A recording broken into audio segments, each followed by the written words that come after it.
الفوائد گزارش کر چکا ہوں کہ یہ کتاب کس امام کی ہے، امام ابن القیم رحمہ اللہ کی۔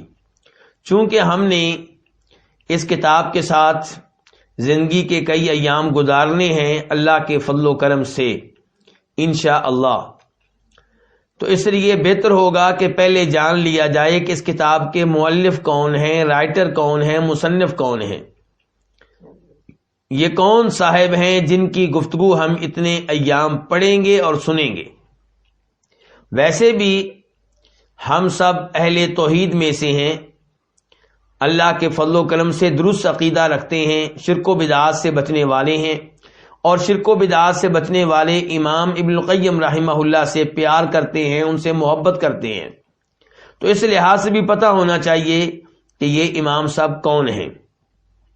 تیسرے نمبر پہ اس لیے بھی ان کے حالات کا علم ہونا چاہیے کہ نیک لوگوں کے حالات پڑھیں اور سنیں تو اس سے کئی عبرتیں ملتی ہیں، کئی سبق ملتے ہیں، اور انسان میں کئی اچھے جذبات پیدا ہوتے ہیں۔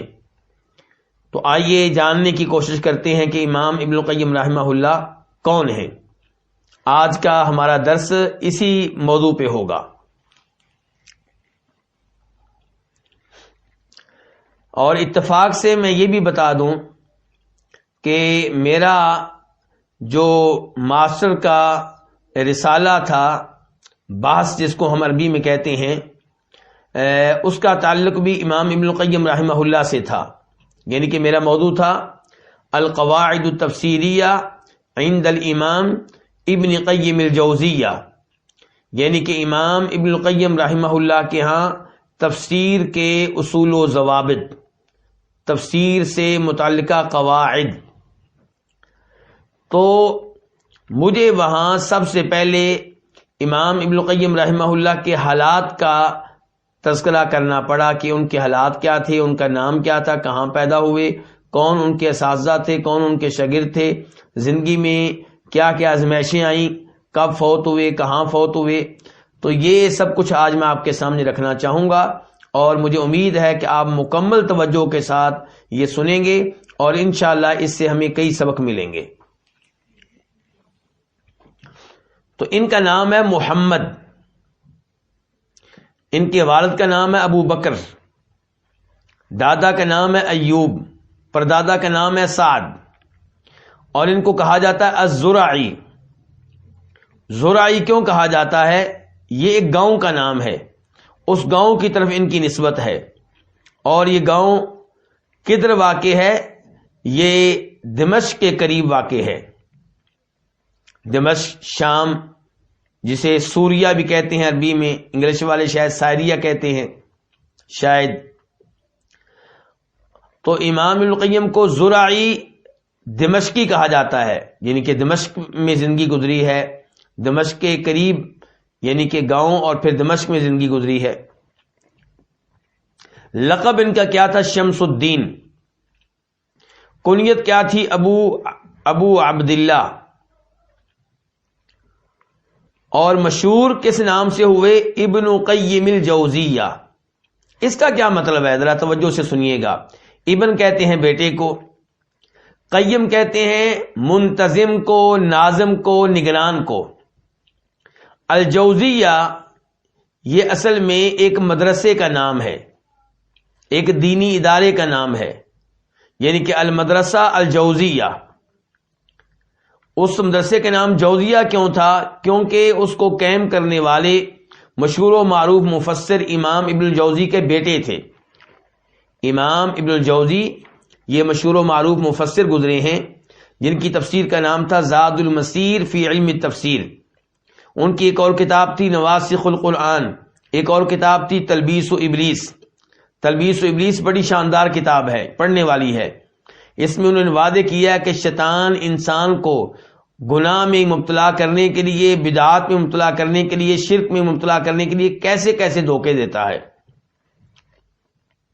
تو یہ جو امام ہیں، ان کے بیٹے نے مدرسہ قائم کیا۔ چونکہ ان کے والد کا نام، ان کے والد مشہور تھے ابن الجوزی سے، تو مدرسے کا نام پڑ گیا مدرسہ الجوزیہ۔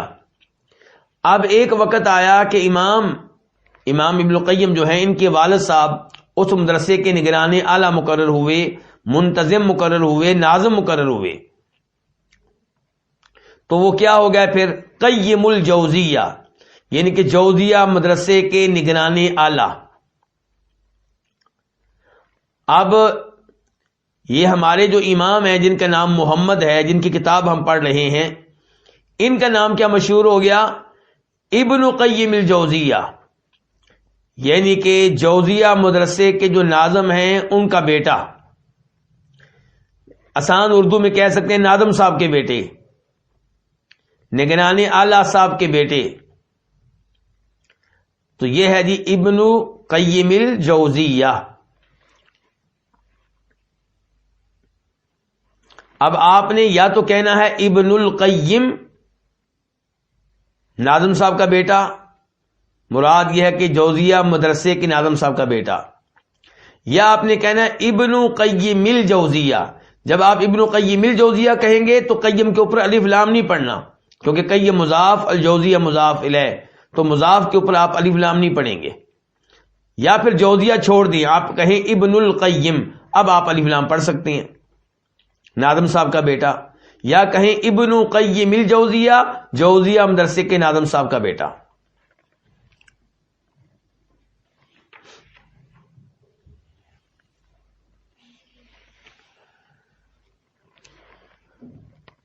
تو ہمارے جو مؤلف ہیں ان کا نام کیا؟ محمد۔ اس سے بھی عبرت حاصل کریں، سبق حاصل کریں۔ اکیلا نام کیا ہے؟ محمد۔ ہمارے پاک و ہند میں کیا کرتے ہیں؟ بچے کا نام محمد رکھتے ہیں، لیکن ساتھ ایک لفظ اور لگا دیں گے، مثال کے طور پہ محمد نذیر۔ اب دنیا اس کو نذیر کہے گی، کوئی اس کو محمد نہیں کہے گا، کوئی کہے گا محمد نذیر، لیکن اکیلا محمد کوئی بھی نہیں کہے گا۔ بھئی جب آپ اپنے بچے کا نام نبی علیہ الصلوۃ والسلام کی محبت میں آپ کے نام پہ رکھنا چاہتے ہیں تو آپ کا نام تو صرف محمد تھا، تو سنگل نام رکھیں۔ زیادہ سے زیادہ آپ بچے کے نام کے ساتھ اس کے والد کا نام لگا دیں، لیکن ہم محمد کے ساتھ والد کا نام لگانے کی بجائے کوئی اور نام لگائیں گے، مثال کے طور پہ محمد نذیر، محمد اسماعیل، محمد ابراہیم۔ اب بچے کو دنیا کیا کہے گی؟ یا اسماعیل یا ابراہیم یا نذیر، محمد کوئی نہیں کہتا۔ تو یہ انداز اتنا مناسب نہیں ہے۔ تو بچے کا نام جب محمد رکھا ہے تو محمد ہی رکھیں اور محمد کے نام سے پکاریں۔ اور وہ لوگ غلط کہتے ہیں کہ جی بچے کا نام محمد نہیں رکھنا چاہیے کیونکہ پھر لوگ الٹے نام سے پکارتے ہیں، جو الٹے نام سے پکارے انہیں منع کیا جائے، نہ یہ کہ بچوں کا نام محمد رکھنے سے گریز کیا جائے۔ اپنے بچوں کا نام محمد رکھنا چاہیے۔ کئی ایک صحابہ کرام نے اپنے بچوں کا نام محمد رکھا ہوا تھا صلی اللہ علیہ وسلم۔ اس کے بعد ولادت ان کی کب ہوئی ہے، اس کے لیے آپ کو سب سے پہلے یہ پتا ہونا چاہیے کہ آج کل کون سا سال چل رہا ہے۔ عربی سال 1444، 14 پھر 4 پھر 4، یعنی کہ 1444، 1444۔ تو یہ چل رہا ہے اس وقت۔ اور امام ابن القیم کا پیدا ہوئے ہیں 691، 691 ہجری، یعنی کہ آپ کہہ سکتے ہیں 7ویں صدی کے آخر میں، 691 میں 691، تو 7ویں صدی کے آخر میں یہ پیدا ہوئے ہیں۔ کیسے انہوں نے تربیت پائی؟ تو بڑی اچھی تربیت انہوں نے پائی، کیونکہ ان کا گھر علم کا گھر تھا۔ ایک متقی شخص ان کے والد صاحب تھے، ان کے والد صاحب ایک متقی شخص تھے، عالم شخص تھے۔ جیسا کہ بتا چکا ہوں کہ ایک مدرسے کے ناظم تھے۔ مدرسے کے ناظم کیوں بنایا گیا؟ کیونکہ عالم دین تھے۔ ان کا نام بتا چکا ہوں، ابو بکر۔ تو یہ ابو بکر بڑے عالم فاضل آدمی تھے، وراثت کے علم کے بڑے ماہر تھے۔ اور چونکہ جوزیہ مدرسے کے ناظم تھے، اس لیے اہل علم کے بیچ میں رہتے اور ان کے ساتھ رابطے میں رہتے، تو اس کا فائدہ یقیناً پھر بیٹے کو بھی ہوتا ہے جب ماحول علمی ملے، دینی ملے۔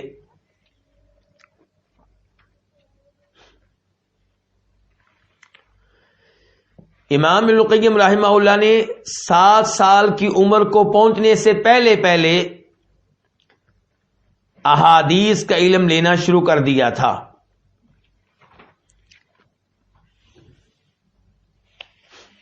یہ کیسے ہمیں پتا چلا کہ ابھی وہ 7 سال کی عمر کو نہیں پہنچے تھے اور انہوں نے حدیث کا علم لینا شروع کر دیا تھا؟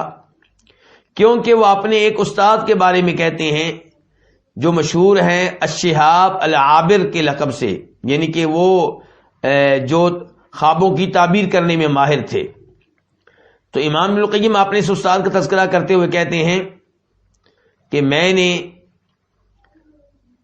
ان سے کئی ایک احادیث سنی ہیں، لیکن یہ جو علم ہے خوابوں کا علم یہ میں نہیں لے سکا، کیونکہ میری عمر بہت چھوٹی تھی، تھوڑی تھی، اور وہ جلد فوت ہو گئے.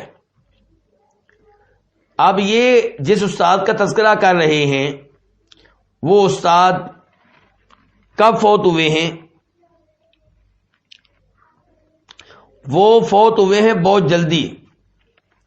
تو جب آپ ان کی تاریخ وفات کو دیکھیں گے تو پھر آپ کو پتا چلے گا کہ اس کا مطلب یہ نکلا کہ امام ابن القیم 7 سال کی عمر کو پہنچنے سے پہلے پہلے ان سے احادیث کا علم لے رہے تھے، لے چکے تھے. امام ابن القیم رحمہ اللہ کا اخلاق اور ان کے اوصاف: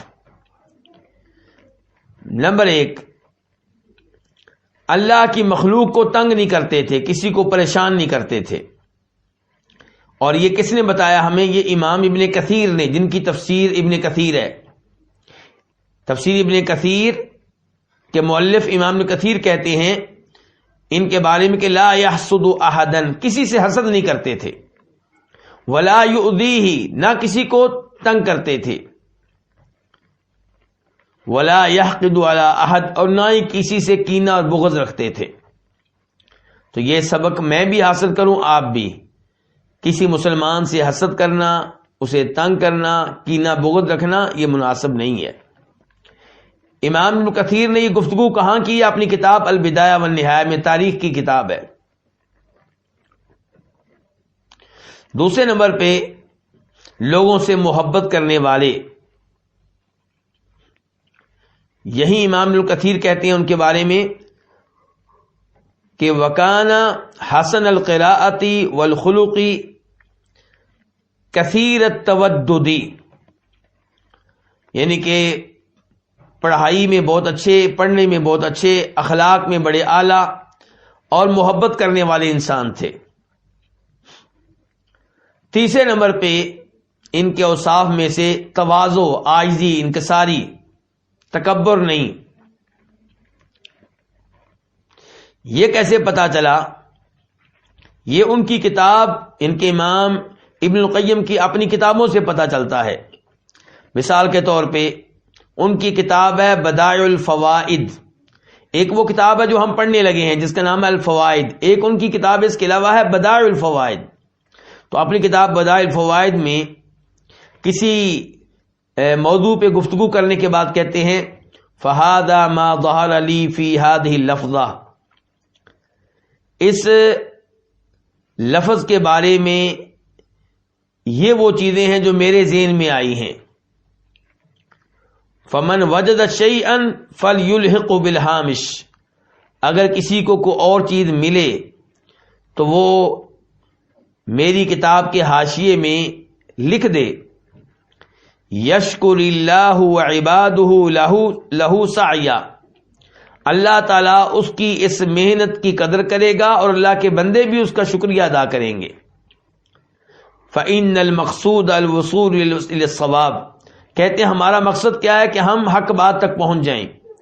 فإذا ظہر وضع ما عداہ تحت الأرجل، جب حق بات مل جائے، درست بات مل جائے تو دیگر باتیں پاؤں کے نیچے رون دی جائیں گی.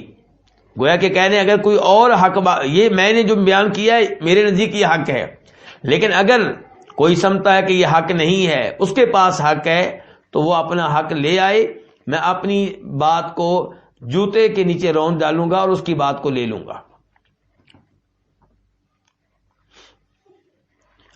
ایک اور کتاب ہے ان کی مدارج السالکین، اس میں ایک امام صاحب کی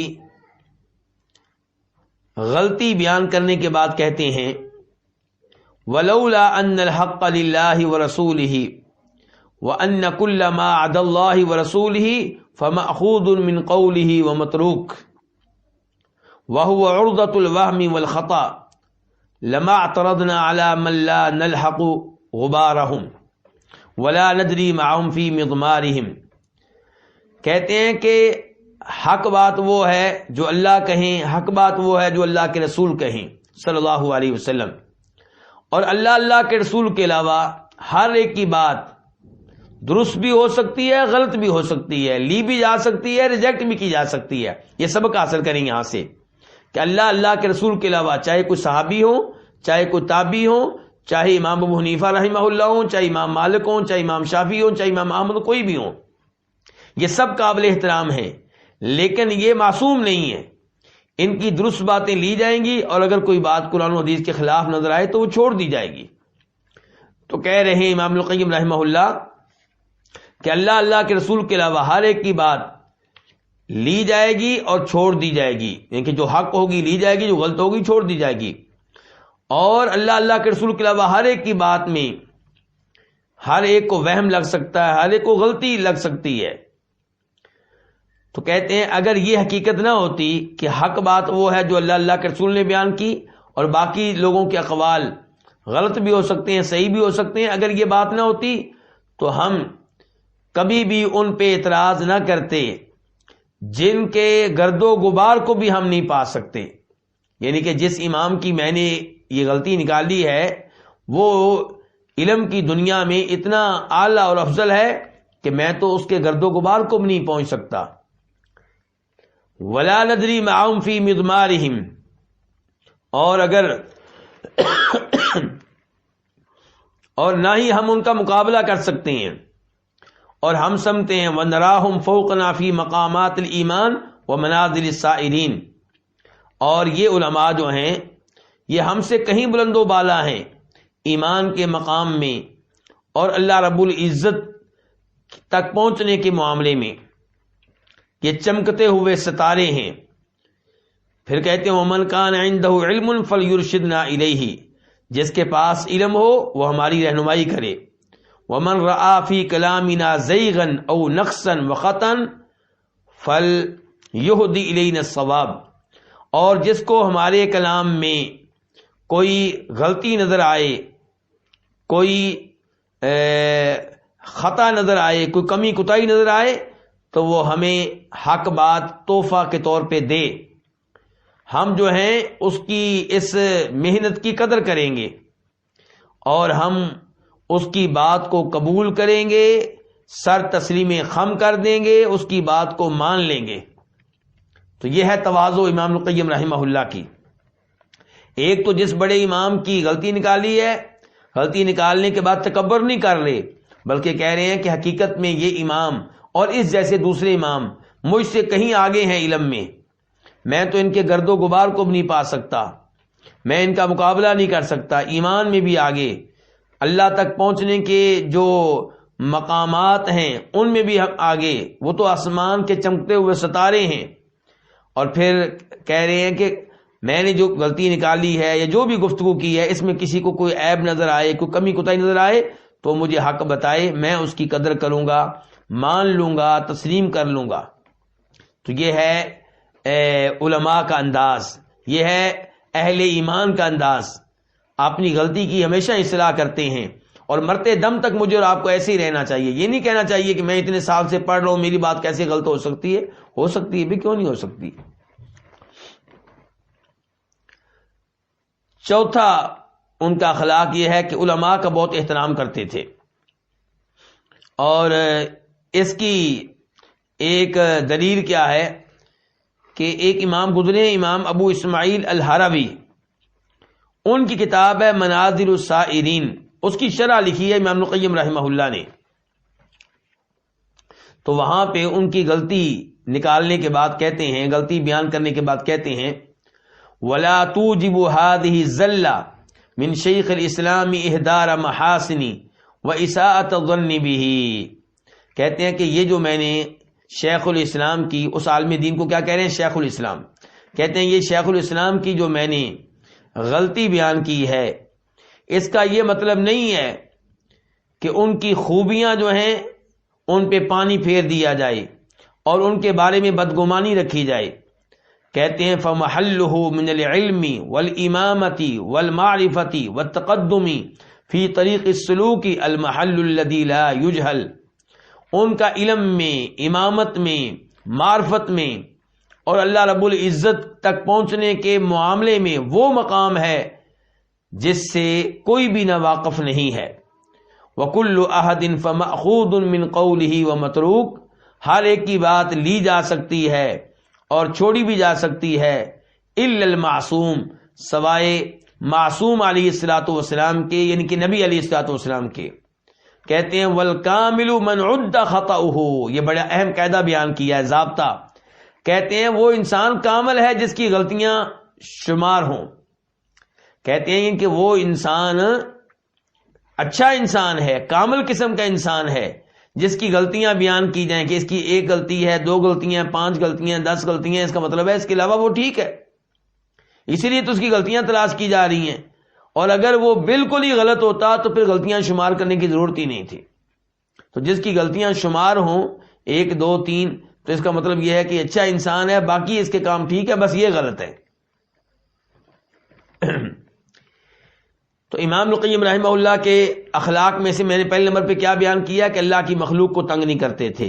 نمبر 2 لوگوں سے محبت کرنے والے. نمبر 3 تواضع، عاجزی، انکساری. نمبر 4 علماء کا احترام. کیا میں اور آپ بھی علماء کا احترام کرتے ہیں؟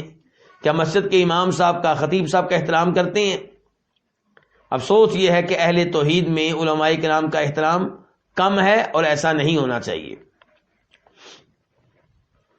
نمبر 5 وفادار تھے، خصوصاً اپنے اساتذہ کے، خصوصاً اپنے بڑے استاد شیخ الاسلام ابن تیمیہ رحمہ اللہ کے. امام ابن تیمیہ ان کے استاد ہیں، تو ان کے بڑے وفادار تھے، ان کی بڑی تعریفیں کرتے ہیں.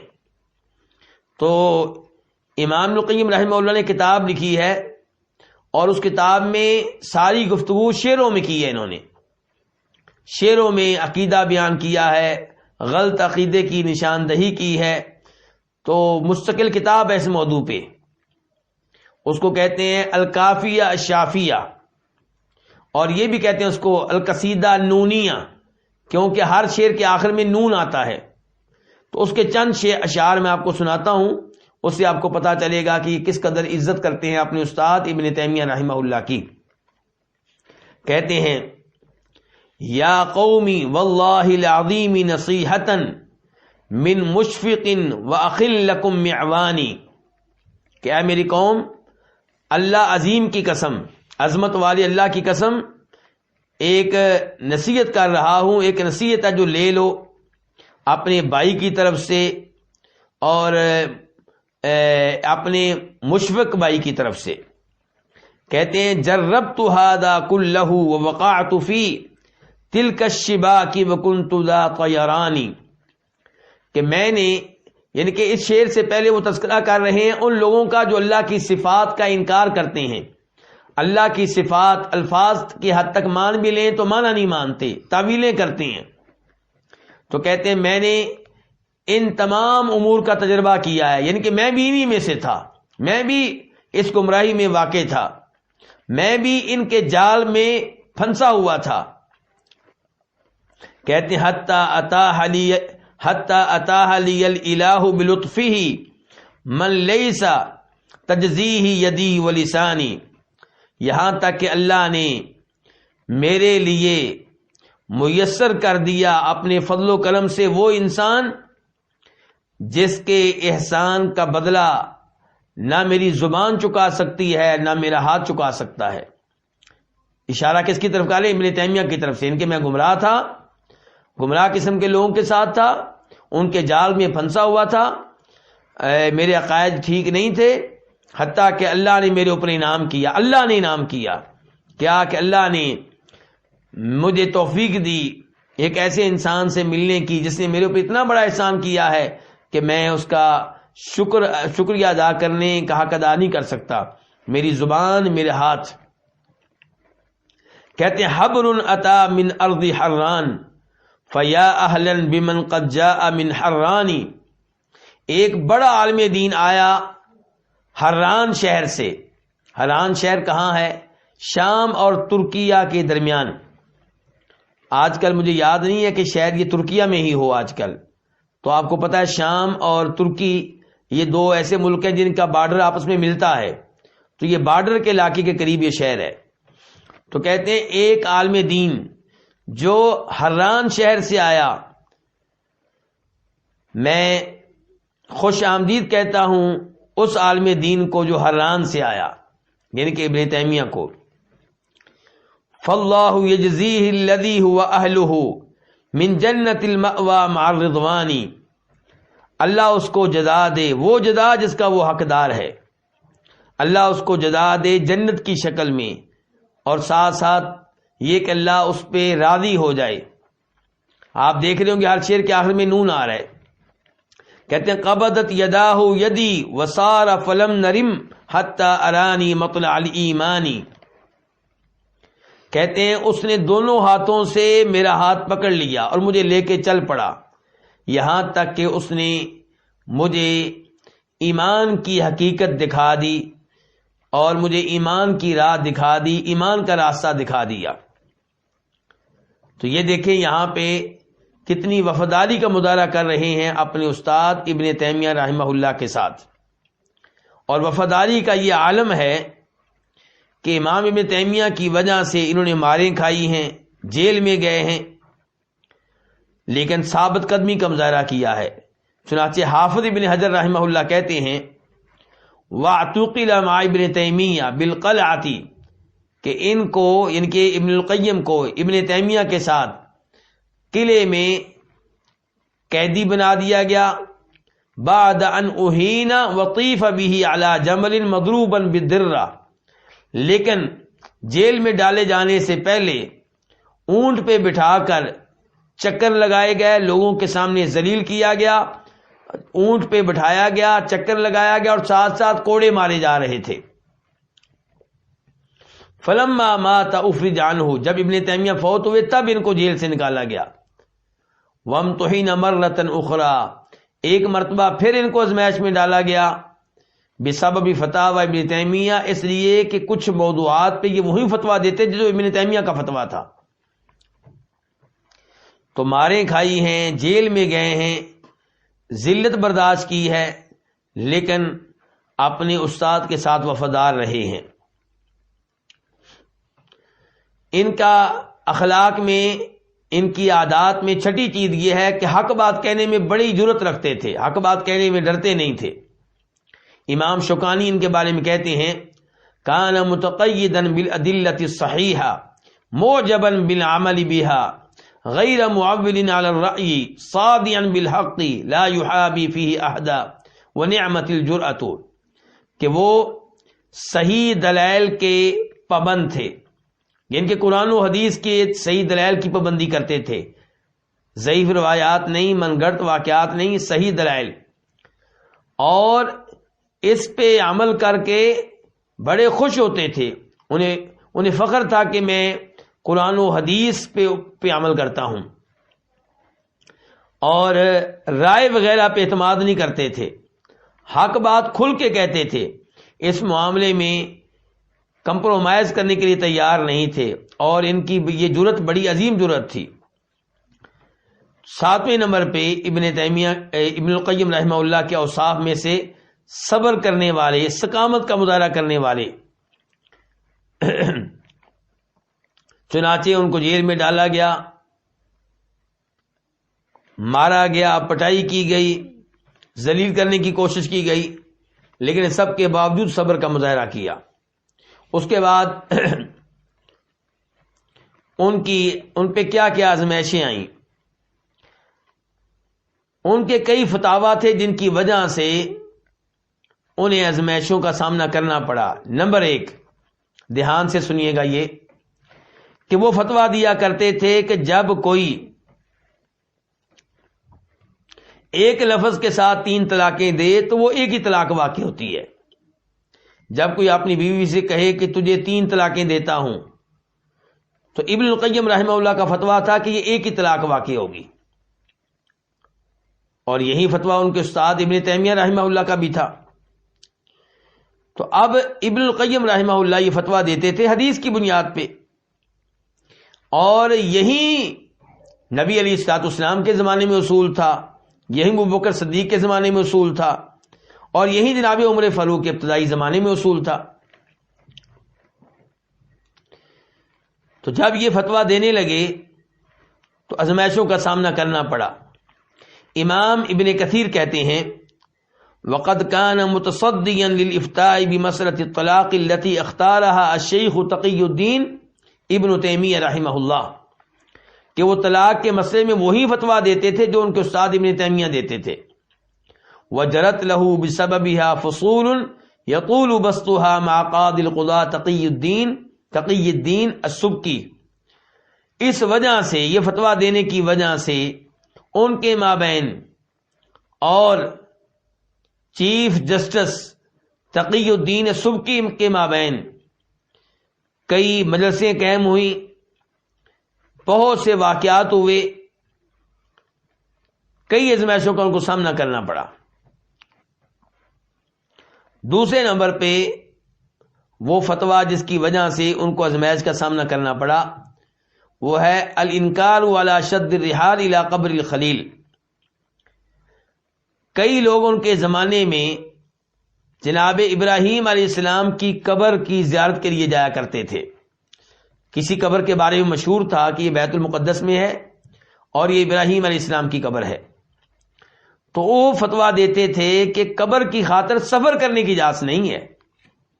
یعنی کہ آپ اپنے شہر کے قبرستان میں تو جا سکتے ہیں کیونکہ یہ سفر نہیں ہے، اور قبروں کی زیارت کرنی چاہیے، خصوصاً وہ قبریں جو کچی ہوں، سنت کے مطابق بنی ہوں، جہاں پہ شرک نہ ہو رہا ہو.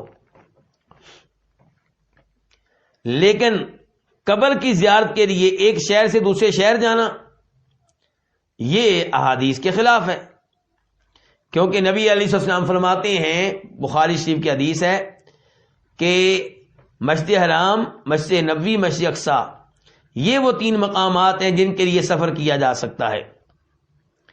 تو اب ابراہیم علیہ السلام کی قبر کی زیارت کے لیے سفر کرنا یہ چونکہ غلط تھا، تو امام القیم رحمہ اللہ نے اس سے روکا، تو اس وجہ سے انہیں جیل میں ڈال دیا گیا.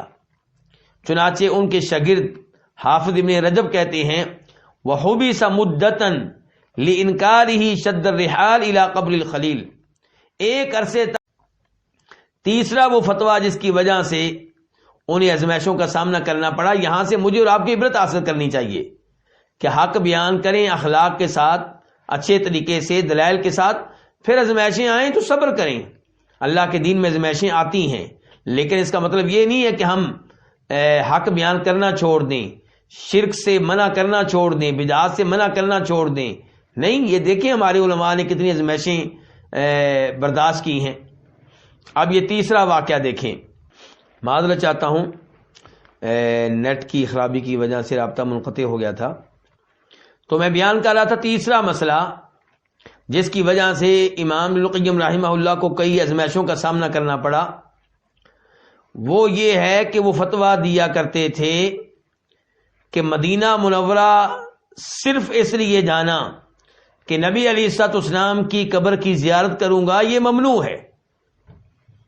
ان کا موقف یہ تھا کہ مدینہ منورہ جاتے ہوئے آپ کا مین مقصد یہ ہونا چاہیے کہ میں مسجد نبوی کی زیارت کے لیے جا رہا ہوں، اور اس کے ساتھ ساتھ نبی علیہ الصلوۃ والسلام کی قبر کی بھی زیارت کر لوں گا، کوئی حرج نہیں ہے. لیکن آپ کی مین نیت یہ ہو کہ میں آپ کی قبر کی زیارت کے لیے جا رہا ہوں، مین مقصد مسجد نبوی نہ ہو، تو یہ نیت، یہ ارادہ، یہ پروگرام خود نبی علیہ الصلوۃ والسلام کی احادیث کے خلاف ہے، جس حدیث کا پہلے میں تذکرہ کر چکا ہوں. آپ نے کہا ہے کہ سفر کیا جائے گا 3 مقامات کے لیے، مسجد حرام، مسجد نبوی، مسجد اقصی. اور جب طور پہاڑ کی زیارت کرنے کے لیے ایک صحابی گئے تھے تو دوسرے صحابی نے ان کو ڈانٹا تھا اور یہی حدیث پیش کی تھی کہ اللہ کے رسول نے تو کہا ہے علیہ الصلوۃ والسلام کہ 3 مسجدوں کے لیے سفر کیا جا سکتا ہے، تو آپ طور پہاڑ کی زیارت کے لیے سفر کیوں کیا آپ نے؟ ایک شہر سے دوسرے شہر آپ جا سکتے ہیں کاروبار کے لیے، کوئی حرج نہیں ہے، آپ جا سکتے ہیں والدین کو ملنے کے لیے، والدین کو ملنے کے لیے جانا یہ نیکی ہے، لیکن مین مقصد آپ کا اب یہ نہیں ہے کہ اس شہر کو آپ اہمیت دے رہے ہیں یا اس کے کسی غار کو یا پہاڑ کو یا قبر کو، نہیں، آپ اپنے والدین کو ملنے جا رہے ہیں، والدین جہاں پہ بھی ہوں گے آپ جائیں گے۔ کسی عالم دین کو ملنے کے لیے سفر کرنا کوئی حرج نہیں ہے، لیکن قبر کے لیے سفر کرنا، کسی پہاڑ کے لیے سفر کرنا، کسی غار کی خاطر سفر کرنا، یہ جو ہے یہ وہ چیز ہے جو ممنوع ہے۔ تو یہ مسئلہ بیان کیا کرتے تھے کون؟ امام القیم رحمہ اللہ۔ تو اس وجہ سے ان کی پٹائی کی گئی، انہیں جیل میں ڈالا گیا۔ امام مقریزی کہتے ہیں 726 ہجری کے واقعات کا تذکرہ کرتے ہوئے کہتے ہیں کہ 726 ہجری میں شعبان کی 6 تاریخ کو سوموار کے دن امام ابن تیمیہ کو جیل میں ڈال دیا گیا، اور ان کے ساتھ ان کے بھائی زین الدین کو بھی دمشق کے قلعے میں نظر بند کر دیا گیا، اور ابن القیم کو کی پٹائی کی گئی اور گدھے پہ بٹھا کے دمشق شہر میں ان کو پھرایا گیا۔ دیکھ لیں یہ ہمارے علماء کرام جیل میں جا رہے ہیں، کوڑے کھا رہے ہیں، گدھے پہ بٹھا کے بیستی کی جا رہی ہے، شہر کا چکر لگوایا جا رہا ہے، برداشت کر رہے ہیں کس کے لیے؟ اللہ کی خاطر۔ وجہ کیا تھی؟ امام مقریزی خود کہتے ہیں وجہ کیا تھی، کہتے ہیں وہ سبب ذالک، وجہ یہ تھی کہ ان ابن قیم الجوزیہ تکلم بالقدس فی مسئلۃ الشفاعۃ والتوسل بالانبیاء، کہ امام القیم رحمہ اللہ نے بیت المقدس میں جا کے انبیاء کرام علیہ الصلوۃ والسلام کو وسیلہ بنانے کے موضوع پہ گفتگو کی۔ وَأَنْكَرَ مُجَرَّدَ الْقَصْدِ لِلْقَبْرِ الشَّرِيفِ دُونَ قَصْدٍ لِلْمَسْجِدِ النَّبَوِي، اور انہوں نے کہا کہ یہ غلط ہے کہ آپ مدینہ کا سفر صرف قبر کی خاطر کریں اور مسجد نبوی آپ کے پروگرام میں شامل نہ ہو۔ فَأَنْكَرَ الْمَقَادِسَةُ مَسْأَلَةَ الزِّيَارَةِ، تو بیت المقدس کے جو لوگ تھے، جو علماء تھے، انہوں نے یہ جو مسئلہ تھا کہ مدینہ کا آپ سفر صرف قبر کی خاطر نہیں کر سکتے، اس پہ برا منایا، اس کو غلط سمجھا، اور انہوں نے اس زمانے میں جو وہاں کے جج تھے دمشق کے، ان کو لیٹر لکھا۔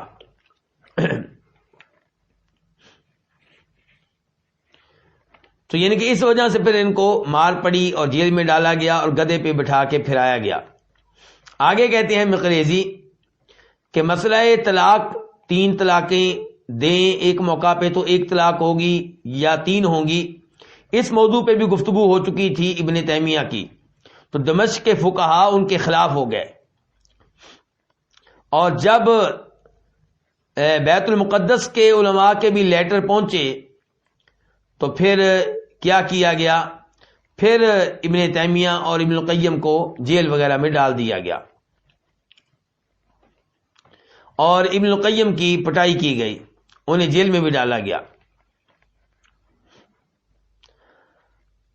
پھر اس مسئلے کی وجہ سے، یعنی کہ یہ کہ مدینہ کا سفر صرف قبر کی خاطر کرنا یہ درست نہیں ہے، اس مسئلے کی خاطر ابن قیم جیل میں ہی رہے یہاں تک کہ ابن تیمیہ فوت ہو گئے۔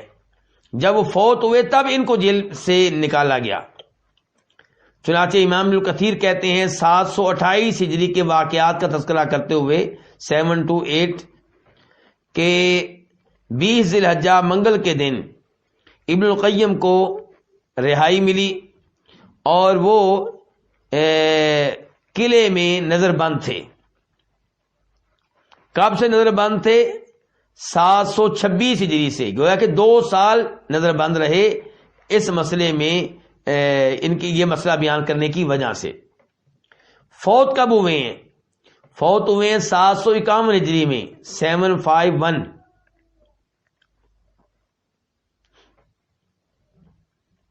اور پیدا کب ہوئے تھے؟ پیدا ہوئے تھے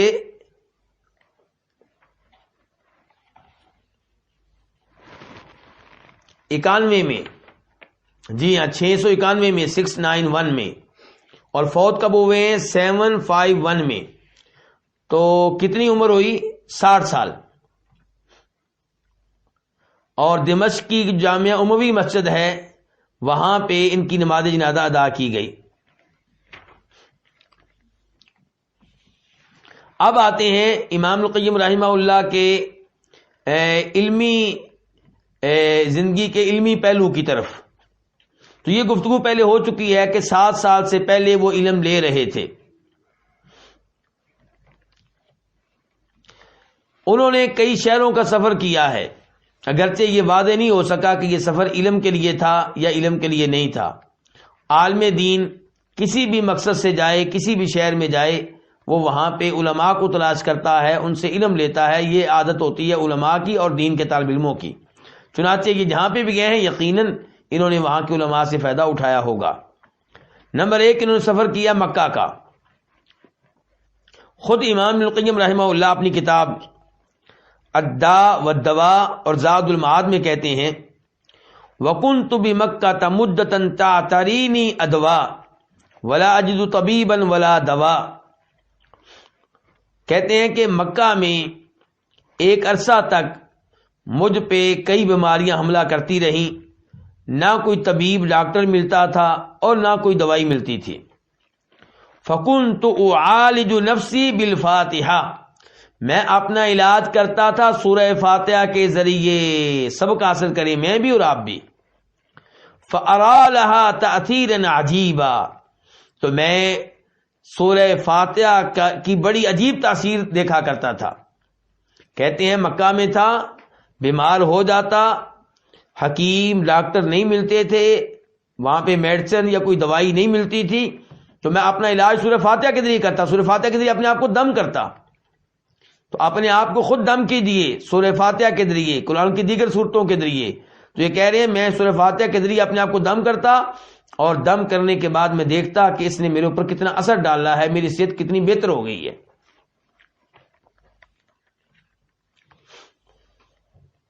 تو گلے میں تعویذ نہیں ڈالے جائیں گے، نہ اپنے گلے میں، نہ بچوں کے گلے میں، نہ بیگم کے گلے میں، بلکہ قرآن کریم پڑھ کر دم کیا جائے، لکھ کر گلے میں نہ ڈالا جائے۔ اور اب میرا موضوع اس وقت کیا ہے کہ امام القیم مکہ گئے ہیں، تو یہاں سے پتہ چلا کہ وہ مکہ میں رہے ہیں، حالانکہ وہ تھے کہاں کے؟ دمشق کے۔ اچھا، امام ابن رجب کہتے ہیں جو ان کے شاگرد ہیں کہ وہ حج مرات کثیرہ، کہ امام ابن القیم رحمہ اللہ نے کئی بار حج کیا۔ وجاور بمکہ، مکہ میں مقیم بھی رہے۔ وکان اہل مکہ یذکرون عنہ من شدت العبادۃ وکثرت الطواف امرا یتعجب منہ، اور اہل مکہ ان کے بارے میں تذکرہ کرتے تھے کہ وہ بہت زیادہ عبادت کرتے تھے، کثرت سے بیت اللہ کا طواف کرتے تھے، اور جس قدر بتاتے ہیں اہل مکہ سن کر حیرانگی ہوتی ہے۔ اچھا، یہاں سے بھی سبق حاصل کیجئے کہ مکہ میں آپ گئے ہیں، وقت ضائع نہ کریں، بازاروں میں، مارکیٹوں میں کثرت سے عبادت کریں، کثرت سے طواف کریں۔ اور دیکھیں یہاں پہ یہ نہیں کہا ابن رجب نے کہ مکہ والے بتاتے تھے کہ امام القیم ایشا مسجد سے جا کے عمرے کیا کرتے تھے، نہیں، کیا کرتے تھے؟ طواف۔ اور یہی کچھ لکھا ہے امام القیم رحمہ اللہ نے اپنے فتاوی میں بھی، کہتے ہیں کہ نبی علیہ الصلوۃ والسلام جب مکہ آتے تو ایک عمرہ کر لیتے، اس کے بعد ایسا نہیں ہوتا تھا کہ آپ ایسا مسجد والی جگہ جا کر یا کسی اور دائیں بائیں مکہ جگہ جا کے وہاں پہ بار بار عمرے کرتے ہوں، نہ ہی کبھی صحابہ کرام کو اس عمل کی آپ نے ترغیب دی۔ آپ نے زندگی میں 4 عمرے کیے، ہر عمرہ ایک مستقل سفر میں تھا۔ ایسا نہیں تھا کہ مکہ پہنچ کے ایک عمرہ کرنے کے بعد پھر ایسا مسجد یا دائیں بائیں ایسے مقامات سے آپ نے یا آپ کے صحابہ کرام نے بار بار عمرے کیے ہوں۔ ہاں، مکہ کے لوگ یہ عمرہ وہاں سے کریں گے جو مکہ کے رہائشی ہیں۔ تو پتہ چل گیا کہ مکہ کا سفر کرتے رہے ہیں بار بار۔ نمبر 2، مصر کا بھی سفر کیا ہے۔ یہ کیسے معلوم ہوا؟ ان کی کتاب ہے ہدایت الحیارہ، اس کتاب میں کہتے ہیں وقد جرت لی مناظرۃ بمصر ما اکبر من یشیر الیہ الیہود بالعلم والرئاسہ، مصر میں میرا ایک مناظرہ ہوا تھا ایک ایسے شخص کے ساتھ جس کے بارے میں یہودی خیال کرتے تھے کہ یہ علم اور عہدے کے لحاظ سے بہت بڑے مرتبے پہ فائز ہے، سب سے بڑا ہے علم کے لحاظ سے یہودیوں میں اور عہدے کے لحاظ سے بھی۔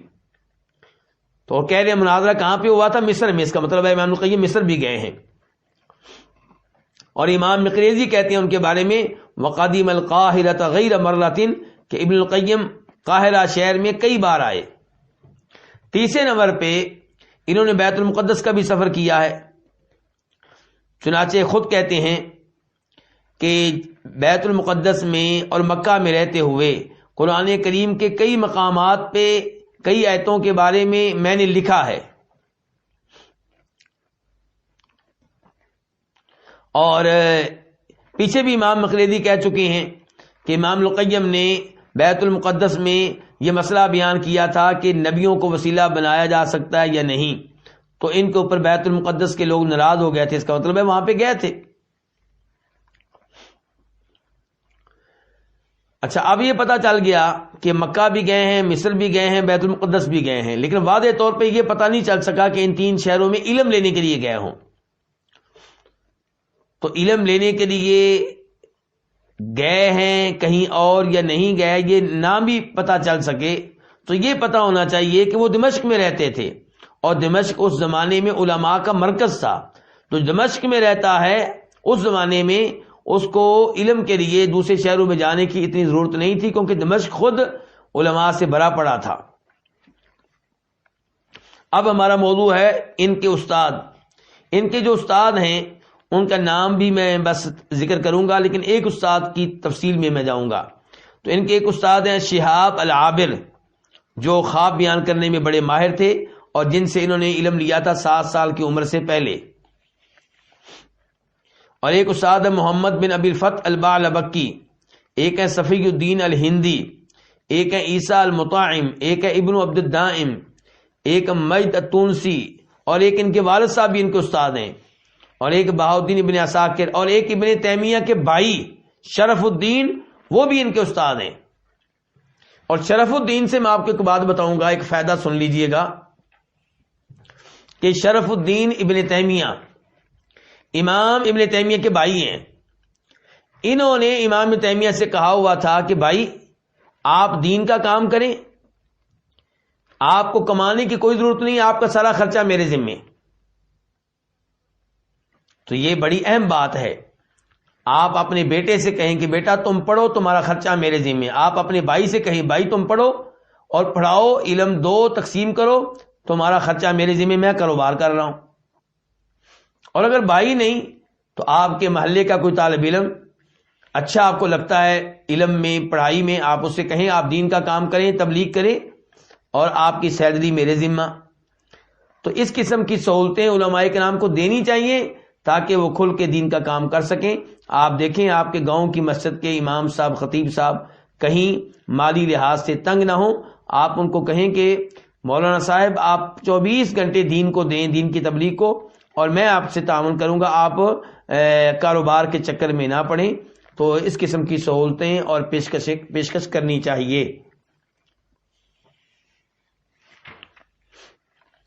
تو امام ابن القیم کے بڑے استاد جو ہیں وہ امام ابن تیمیہ ہیں، اور امام ابن تیمیہ بہت ذہین تھے، بہت بڑے مفسر تھے، بہت بڑے عالم تھے، بہت بڑے فقیہ تھے، بہت بڑے مجتہد تھے۔ یہ الفاظ میرے نہیں ہیں، امام ذہبی کے ہیں۔ امام ذہبی ان کے شاگرد بھی ہیں اور مشہور امام ہیں۔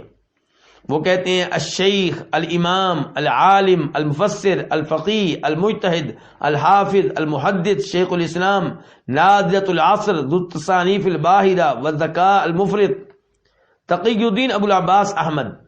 تو امام ابن تیمیہ کا نام کیا تھا؟ احمد۔ شاگرد کا نام کیا؟ محمد۔ ان کا نام کیا؟ احمد ابن عبد الحلیم، مشہور ہے ابن تیمیہ کے لقب سے۔ تو ان کی بڑی بڑی عمدہ کتابیں ہیں، ان میں سے ایک ہے درء تعارض العقل والنقل اور ایک منہاج السنت نبویہ. تو یہ ان کے شاگرد ہیں اور انہوں نے ان سے بڑا فائدہ اٹھایا ہے. امام ابن کثیر کہتے ہیں ولما عاد الشیخ التقی الدین ابن تیمیہ من الدیار المصریہ، کہ جب ابن تیمیہ مصر سے واپس آئے 712 ہجری میں 712 ہجری میں، تو ابن القیم ان کے ساتھ جڑ گئے ان کے فوت ہونے تک. 712 سے لے کے 728 712 سے لے کر 728، تو یہ یعنی کہ تقریباً 16 سال بنتے ہیں. 16 سال ابن تیمیہ کے ساتھ چمٹ گئے، صبح و شام ان کے ساتھ رہنے کی کوشش کرتے ہیں، ان کے علم سے فائدہ اٹھاتے ہیں. کہتے ہیں فاخذ عنہ علما جما، انہوں نے ان سے بڑا علم لیا ہے، مع ما سلف له من الاشتغال، اور ان کے ساتھ جڑنے سے پہلے بھی علم لے چکے تھے. فصار فریدا فی بابہ فی فنون کثیرہ، تو اس لیے بہت سے فنون میں یہ منفرد تھے اور علم میں ممتاز تھے.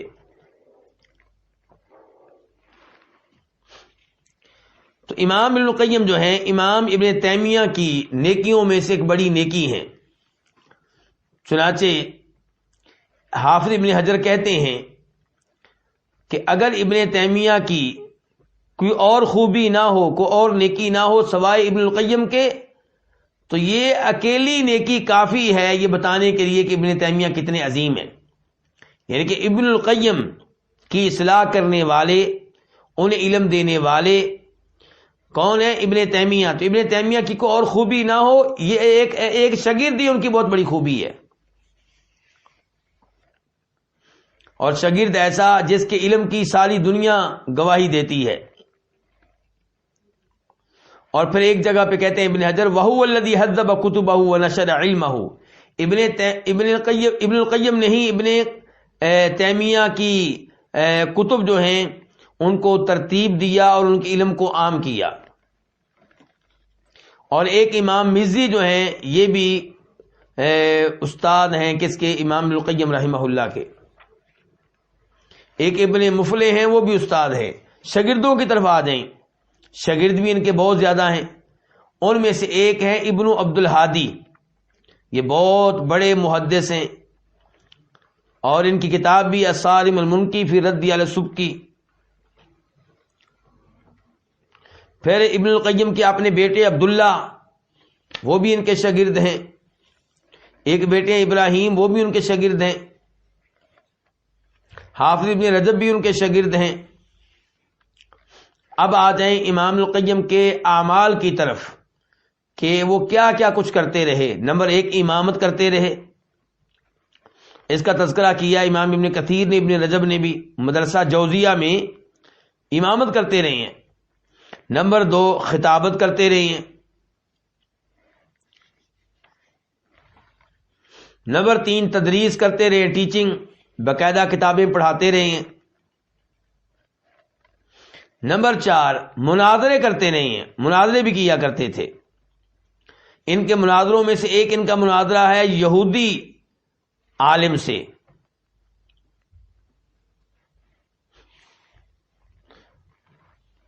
اور اس کا تذکرہ کرتے ہوئے ابن القیم کہتے ہیں کہ میں نے یہودی سے کہا کہ نبی علیہ الصلوۃ والسلام پہ تنقید کرو گے تو یہ اللہ رب العزت پہ تمہاری تنقید ہوگی.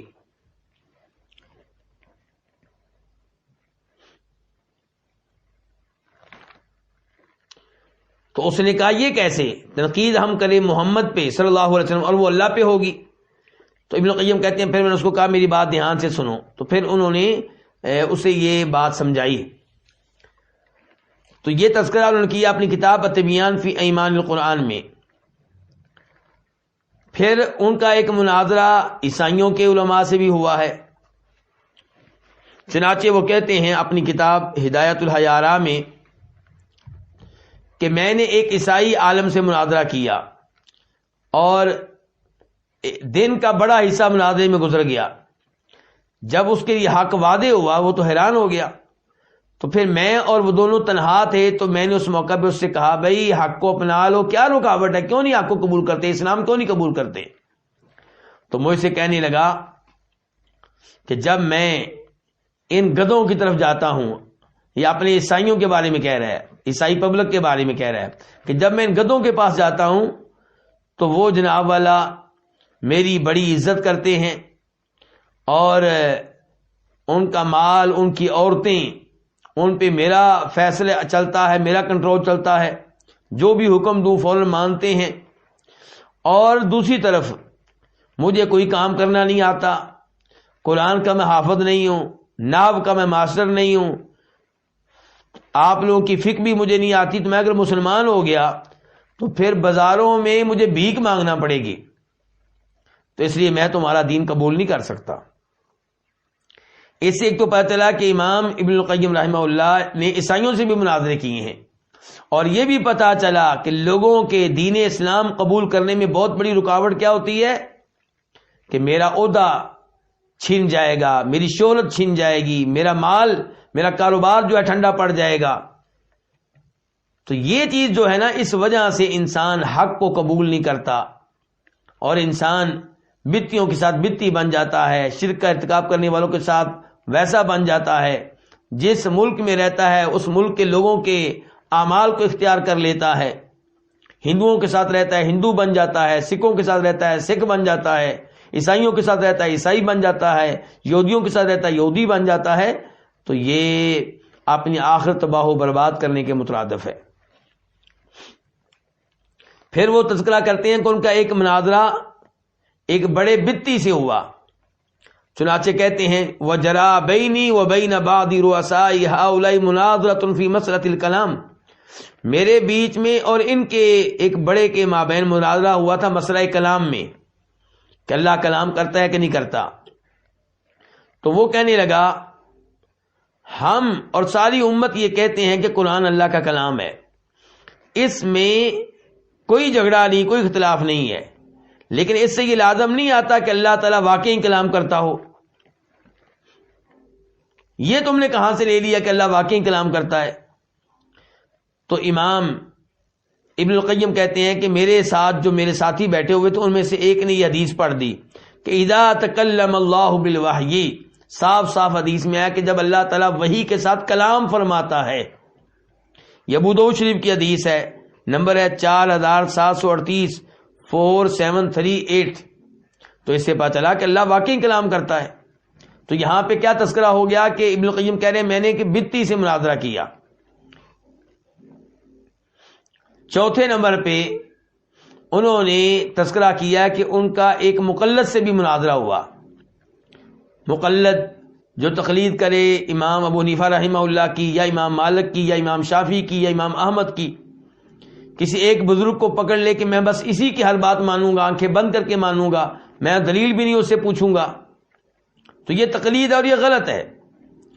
تو یہ امام صاحب کہتے ہیں وَلَقَدْ خَاطَبْتُ يَوْمًا بَعْدَ أَكَابِرِ هَؤُلَاءِ، یہ جو مقلد ہیں ان کے کسی بڑے سے میں نے گفتگو کی، فَقُلْتُ لَهُ، تو میں نے اس سے کہا سَأَلْتُكَ بِاللَّهِ، میں اللہ کے نام پہ تم سے ایک سوال کرتا ہوں کہ لو قدر، فرض کر لیں، ان رسول حی بین اظہرنا، کہ رسول علیہ السلام ہمارے مابین زندہ ہوں، وقد واجہنا بکلامہ وبخطابہ، اور آپ براہ راست ہم سے گفتگو کریں، اکان فرضا علینا ان نتبعہ من غیر ان نعرضہ علی رأی غیرہ وکلام ومذہبہ، کیا ہمارا فریضہ یہ ہوگا کہ ہم اللہ کے رسول کی بات کو فوراً مان لیں اور آپ کی بات ماننے کے معاملے میں لوگوں سے مشورہ نہ لیں، یا یہ ہمارا واجب ہوگا کہ ہم آپ کی بات فوری طور پہ قبول نہ کریں، بلکہ ہم دیکھیں کہ دوسرے لوگ آپ کی بات کے بارے میں کیا کہتے ہیں۔ تو اللہ کے رسول زندہ ہوں تو اللہ کے رسول کی حدیث سن کے کیا فوراً مان لو گے، یا یہ کہو گے کہ نہیں جی پہلے ہم اس بارے میں میٹنگ کریں گے، مشورہ کریں گے والد صاحب سے، والدہ سے، محلے والوں سے، رشتہ داروں سے؟ تو یہ ابن القیم پوچھ رہے ہیں کس سے؟ اس مقلد سے، یعنی کہ اللہ کے رسول کی بات آنکھیں بند کر کے مانو گے اگر اللہ کے رسول زندہ ہوں، یا یہ کہو گے کہ ہم اللہ کے رسول کی حدیث سب مانیں گے جب ہمارے امام سب مان لیں، ہمارے قاری صاحب مان لیں، ہمارے والد صاحب مان جائیں۔ فقال، تو آدمی آگے سے کہنے لگا، بل کان الفرد المبادرۃ الی الامتثال من غیر التفات الی سواہ، کہ اللہ کے رسول خود زندہ ہوں، حدیث بیان کریں تو مجھ پہ واجب یہ ہوگا کہ میں فوراً آپ کی بات مانوں، اور آپ کی بات اس کے معاملے میں کسی اور کی تائید کی ضرورت نہیں ہے، کسی اور کی تصدیق کی ضرورت نہیں ہے۔ تو میں نے اس سے کہا، فَمَا الَّذِي نَسَخَ هَذَا الْفَرْضَ عَنَّا، اگر اللہ کے رسول زندہ ہوتے تو تم خود مان رہے ہو کہ فرض یہ تھا کہ حدیث کو آنکھیں بند کر کے فوراً مان لو، تو اب یہ فریضہ جو ہے اس کو کس نے کینسل کر دیا ہے؟ وَبِأَيِّ شَيْءٍ نُسِخَ، کیسے یہ منسوخ ہو گیا، کینسل ہو گیا ہے؟ یعنی کہ آج بھی ہمارے اوپر واجب یہی ہے کہ اللہ کے رسول کی حدیث کو فوراً مانے۔ فَوَضَعَ إِصْبَعَهُ عَلَى فِيهِ، تو میری بات سن کے حیرانگی کی وجہ سے اس نے اپنی انگلی اپنے منہ پہ رکھ لی، وَبَقِيَ بَاهِتًا مُتَحَيِّرًا، اور حیران رہا، وَمَا نَطَقَ بِكَلِمَةٍ، لیکن کوئی لفظ اس نے نہیں بولا۔ تو یہ تھے ابن القیم کے مناظرے، کبھی مقلدین سے، کبھی بدعتیوں سے، کبھی عیسائیوں سے، کبھی یہودیوں سے۔ 5ویں نمبر پہ وہ افتاء کا کام بھی کرتے رہے ہیں، فتوے بھی دیتے رہے ہیں، اور اس کا تذکرہ کئی لوگوں نے کیا ہے۔ نمبر 6، انہوں نے کئی ایک بک لکھی ہیں، کئی کتابیں لکھی ہیں۔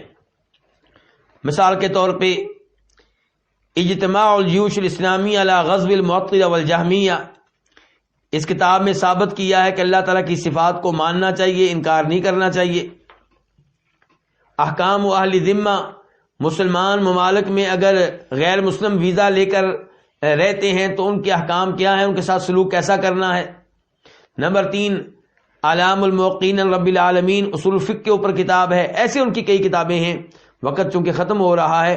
ایک کتاب انہوں نے ابو داؤد شریف کی شرح کے اوپر بھی لکھی ہے، ایک کتاب قرآن کی قسموں کے اوپر لکھی ہے، ایک بچہ پیدا ہو جائے تو اس کے کیا مسائل ہیں، عقیقہ وغیرہ دیگر سب مسائل، ان کا تذکرہ کیا ہے۔ نبی علیہ السلام کے اوپر درود پڑھنا، اس معاملے میں کیا کیا سوال لوگوں کے ذہنوں میں آتے ہیں، ان کا جواب کیا ہے، اس موضوع پہ کتاب لکھی ہے۔ جنت کے بارے میں کتاب لکھی ہے۔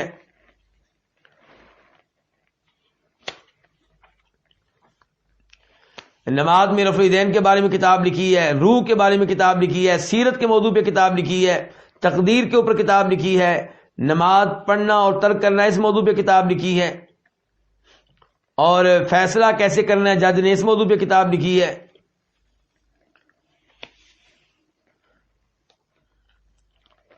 اور بھی بہت سی کتابیں لکھی ہیں، اور ایک کتاب یہ الفوائد ہے جس کے اوپر انشاءاللہ ہمارا درس شروع ہونے والا ہے۔ اور آج میں نے چاہا تھا کہ ہمیں پتہ چلے کہ امام ابن القیم رحمہ اللہ کون سے ہیں، اور پھر بھی ان کے بارے میں کئی باتیں رہ گئی ہیں، یقیناً رہ گئی ہیں، لیکن انشاءاللہ کچھ نہ کچھ آپ جان چکے ہوں گے کہ یہ امام ابن القیم یہ کتنے بڑے امام ہیں، کتنی زیادہ ان کی کتب ہیں، کتنے عظیم استاد کے شاگرد ہیں، اور ان کے اپنے شاگرد کتنے عظیم ہیں، کتنی آزمائشوں کا انہوں نے سامنا کیا دین کی خاطر، لیکن صبر کیا، دین کو ترک نہیں کیا، تکلیفوں کو برداشت کیا ہے۔ اور آج ہمارے احباب سود چھوڑنے کے لیے تیار نہیں ہے، کیوں جی؟ آزمائشیں آئیں گی، بھوک سے مر جائیں گے، یہ ہو جائے گا، وہ ہو جائے گا۔ یہ ایک مثال دے رہا ہوں، ہمارے کئی بھائی داڑھی نہیں رکھتے، لوگ کیا کہیں گے؟ کئی بھائی شلوار ٹخنوں سے نیچے لٹکائے رکھتے ہیں کہ اوپر کریں گے تو لوگ مذاق اڑائیں گے۔ اور ہمارے علماء نے جیلیں برداشت کی ہیں، کوڑے کھائے ہیں، اور آپ کہتے ہیں کہ لوگ مذاق اڑائیں گے۔ نہیں میرے بھائی، کامیابی اسی میں ہے کہ دنیا کی ذلت برداشت کر لیں، دنیا کی تکلیفیں برداشت کر لیں، لیکن جنت کے وارث بن جائیں۔